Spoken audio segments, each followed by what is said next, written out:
ख़बर शामिल कयूं पिया रुकन बुरड़ा खां। अॻूणे ज़िले चेयरमैन ऐं पीपी अॻवान रईस ख़ादिम हुसैन रिंद हाउस ते प्रेस कॉन्फ्रेंस कंदे चयो त पीपी हिकु अवामी ख़िदमत जो नालो आहे। ज़िले चेयरमैन दौरान ज़िले सां गॾु अंदरि तारीख़ी तरक़ियाती कम कराया। उन कयल तारीख़ी कमनि जे बुनियाद ते बलदियाती चूंडुनि में ज़िले सां गॾु वॾी लीड सां खटी ॾेखारींदासीं। ज़िले में करायल तरक़ियाती कमनि जी असांखे कंहिंखां बि सर्टिफिकेट वठण जी ज़रूरत न आहे। उन जो त पीपीअ खां सवाइ सिंध जो को बि सॼण न आहे। सिंध में पाणीअ जी खोट जो केस पीपी भरपूर नमूने सां विढ़ी रही आहे। उन जो त बलदियाती चूंडुनि में असांजे सियासी मुखालफ़नि जूं सियासी तौर ते हमेशह लाइ ज़मानतूं रद्द थी वेंदियूं।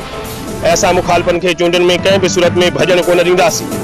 उन हिकु सवाल जे जवाब में चयो त अवाम दुश्मन इमरान खान वज़ीर आज़म शिप ख़त्म थियण ते हू ज़हनी मरीज़ बणिजी चुको आहे। हर वक़्तु उहो राग ॻाए रहियो आहे मुझे क्यों निकाला।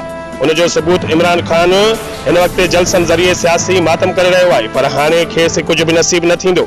उन मौक़े ते ज़िलई अॻवान सैयद सब्तीन शाह, अमीर अली रिंद ऐं ॿिया अॻवान मौजूदु हुआ। रिपोर्ट करे जान मोहम्मद अबड़ो, बे न्यूज़ रुकन बुरड़ा।